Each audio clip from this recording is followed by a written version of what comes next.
Welcome back, everybody, to the Montana State Dynasty on NCAA Football 06. We just have 4 games left in the season, and we're going to start off today's video by taking a look around the nation. Starting with the top 25, you got Texas Tech, Tennessee, Miami, Cal, Texas A&M.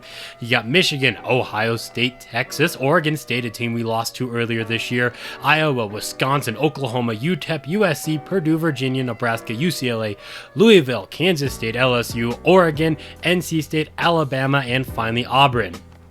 We are currently on top of the Big Sky Conference. Northern Arizona, Eastern Washington, Sacramento State, and Montana. They're right behind us, and then the last 4 teams, well, there's a reason they're in the bottom 4. Texas Tech's wide receiver Tyler Thomas, he's still the favorite to win the Heisman Trophy. Texas Tech's quarterback is also on the top 5 here, so there is definitely a reason they are currently ranked number 1 in the nation. Larry Stevens has had a very up and down season. His first few games were awful. He had like 3 touchdowns and 9 interceptions. Well, he's up to 12 touchdowns with 12 interceptions, so it's nice that he's really cut those turnovers down.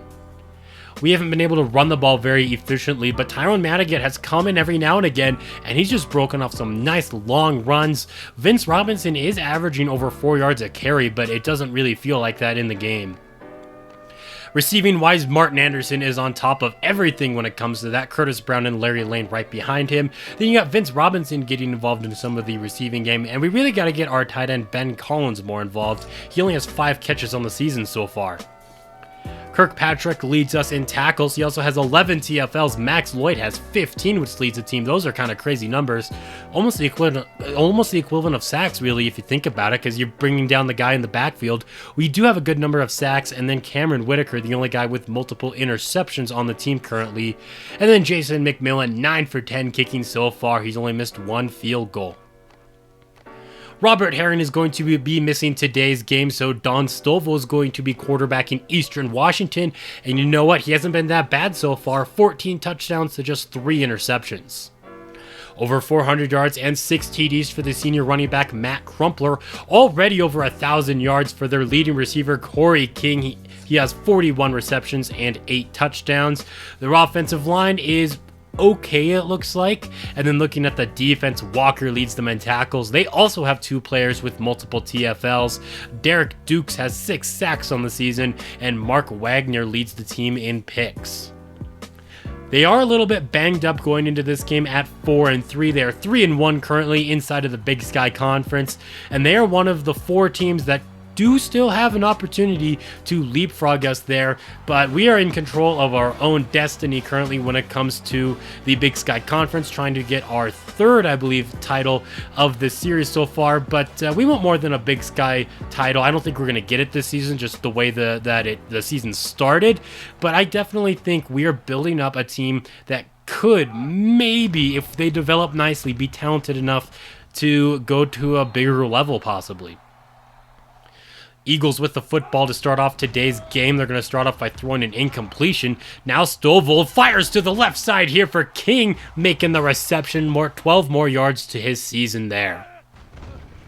That sets them up at the 40-yard line. Stovall has time in the pocket, fires back for Corey King, who has to come back to the football, turns it upfield, turns on the burners. Touchdown, Eastern Washington from 60 yards out. That was only like a 10-yard pass or something like that. But then King just turned on the burners as it looks like Brock Eugene kind of overplayed it, and then he was just gone for an easy touchdown. Eagles kicking off the football. Now Larry Lane's going to return it from his own 1-yard line. A nice return here could really be nice for the Bobcats. Larry Lane down the right sideline. He's going to get caught from behind. The ball's on the ground, and the Eagles are going to recover it. So it goes from being a big kick return to an early turnover by the Bobcats. Eastern Washington trying to make the most out of the fumble there. They're going to pick up about 4 yards with Johnson. Another reception here for King, turning it upfield again, and he's going to get all the way out to the 40-yard line. 4 for 5 so far today for Stovall. His last 4 passes have all been caught. This one isn't going to be, though. He tried going for 6, looking for King again. Play fake. Stovall's going to dump this off to his running back Crumpler, turning it upfield here, and he's going to get all the way inside of the red zone. It was a play action pass here, but it might as well have been a handoff because he just dumped it off to the running back almost immediately there. Eastern Washington down to the 11-yard line. He's going to dump this one off to his receiver, his tight end, actually, with the reception. It was a little bit of an underthrow, but he's still able to make the reception, and he had so much separation, he could just turn it upfield right into the end zone, and Montana State is already down by multiple possessions. While the offense is finally on the field, though, Larry Stevens is going to roll to Hazel right, and he's going to dive for the first down, but I don't think he got it. 3rd down and 2, an early 3rd down here for Montana State. Stevens is going to run for it, and he's got it. Makes a man miss, more or less there. Wagner actually didn't really necessarily miss, but he kind of juked him out, but he pays the price for bringing him down, and he's going to have to check out of the game. Play fake. Now Stevens fires downfield. It's going to be caught by Curtis Brown. 10-5 touchdown. Bobcats taking that deep shot off of play action there. Just taking a second look at this. That bought Stevens a decent amount of time. One-on-one coverage. Brown wins it, and then he takes it the rest of the way. Well, Wagner will be healthy for Eastern Washington eventually. He will return to the ball game, probably on the next defensive drive. Meanwhile, their offense is on the field, but they might not be out here for very long. It's going to be a one-play drive. He connects with his receiver on the left sideline there for 78 yards, and I don't know what's wrong with our defense right now, because on 3 drives, they have given up 3 touchdowns. Very quickly back out here on offense, and once again, Larry Stevens has to run it. He doesn't really have anyone open there. Up to 27 yards on just 3 carries today. 2nd down and short. Robinson will take it up the middle, and he's going to be denied the first down. Manigat in the game on 3rd down. He gets the carry, and he's going to be denied yardage that he needs. In fact, he lost a yard. 4th down and 2, and MSU has to go 3 and out now. We're in serious danger of being down by 21 points the way this game is going right now. King on the right side was unable to drag the toes. 3rd down for the Eagles. Stovall has time in the pocket, but his pass is going to be knocked away, and our defense finally gets us a stop. It's a new quarter now. We still have plenty of time in today's game. Stevens stops and fires downfield for Anderson. He can't make the catch, though. Now on 3rd down, Stevens throws the slant here for Curtis Brown, turning it upfield. He will get caught there by Wagner, but not until he has a 3rd down conversion. More play action. Stevens is going to throw in the move for Anderson inside of the 15-yard line. Just a flick of the wrist picks up a solid gain for Montana State. Tyrone Manning is going to get the carry to the right side now, and that will pick up about 5 yards.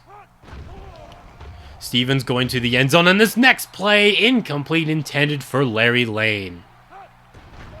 3rd and 5 for the Bobcats. Stevens moving to his left. He doesn't have anyone open, so he's going to take it himself. Runs a man over as he gets into the end zone for the Bobcat touchdown. Once again, making it just a 7-point game. No matter how bad that first quarter really felt like it went for us, we are right back in it.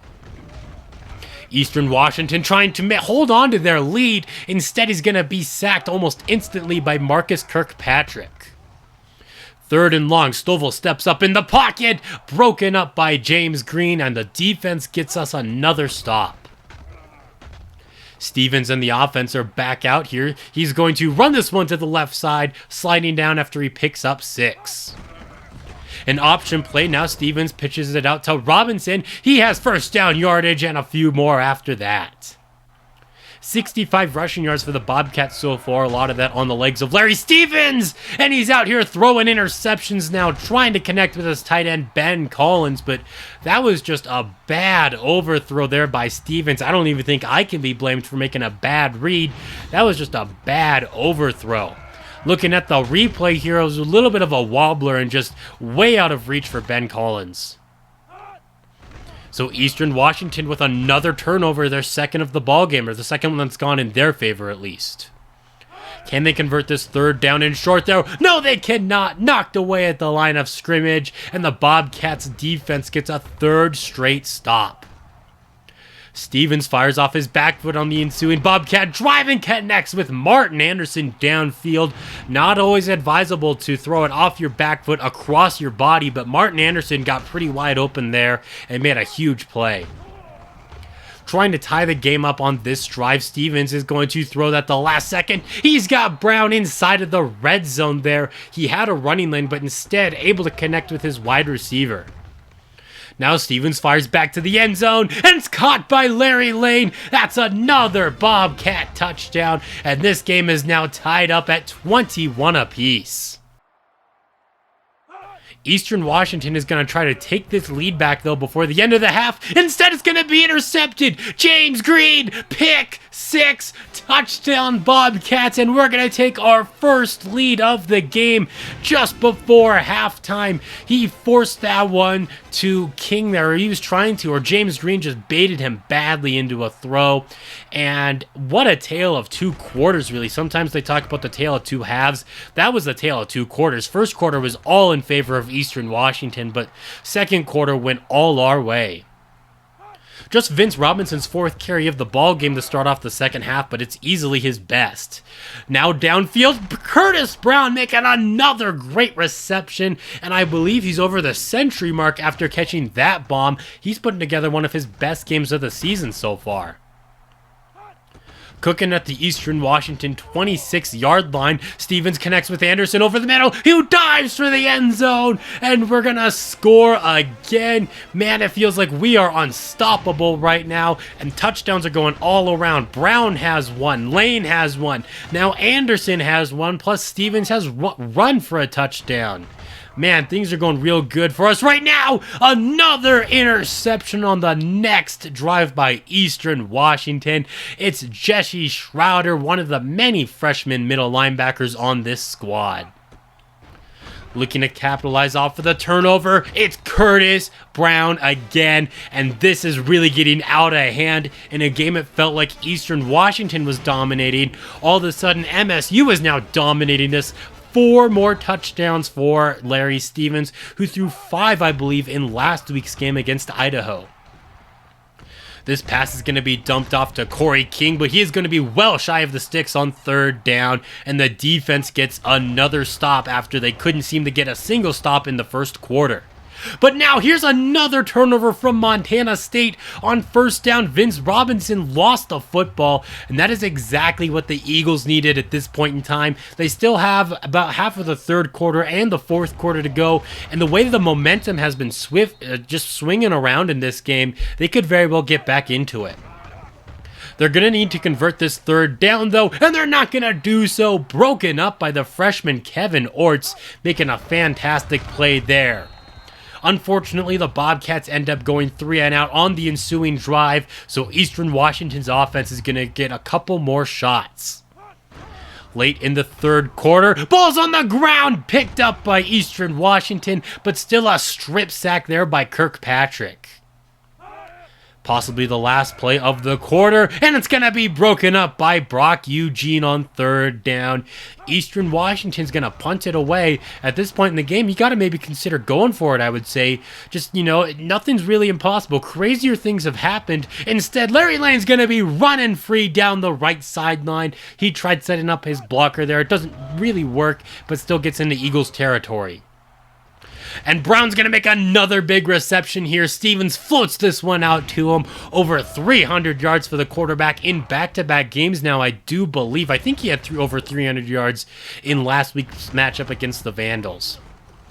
Vince Robinson's going to get the carry, and he's in the end zone. Touchdowns for everyone in this game. That's going to put us up to 49 points now. The Eagles just playing for some pride as they're down by 28. Nice toe drag swag on that play. That's a nice third down conversion there by the Eagles. They are faced with another third down, though, and Stovall's gonna go down. It's Mario Harris caught him from behind. 4th down and 15, and the Eagles have to punt again. Play fake here. Stevens going for touchdown number 5, and he's got it, connecting with Aaron Martin. Just his first catch of the ball game, but it goes for a 43-yard touchdown just to add salt to the wound for the Eagles, and we have put a 50-burger on him.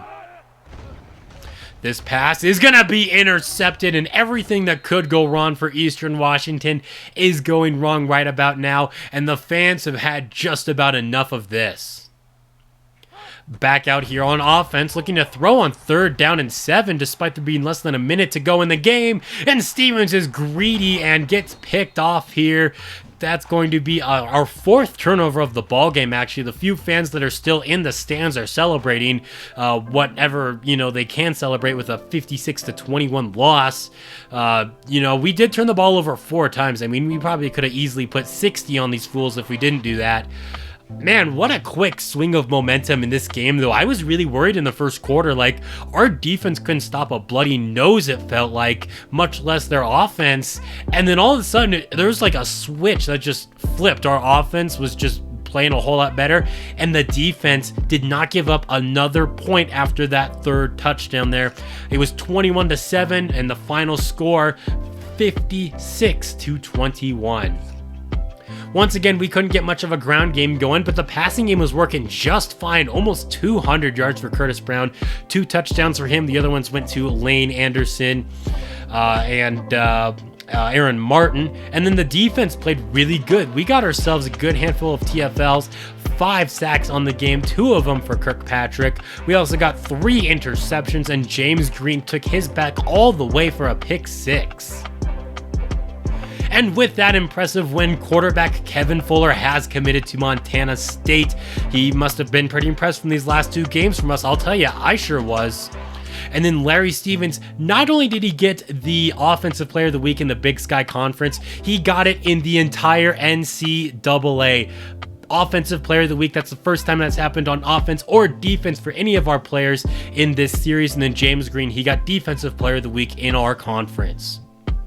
Portland State gets a big win here over Idaho State, but neither team is very good. Weber State just has 1 win on the season. Pretty easy dub here for Sacramento State, 42-30. And then finally, the Grizzlies are going to lose their 2nd game in a row, Northern Arizona, with this victory, 35-25. Well, that's going to put a wrap on today's video. Thank you all so much for watching. If you'd enjoyed it, that'd be awesome if you left a like and subscribed. But until next time, this has been Jeffrey, reminding you to stay moist.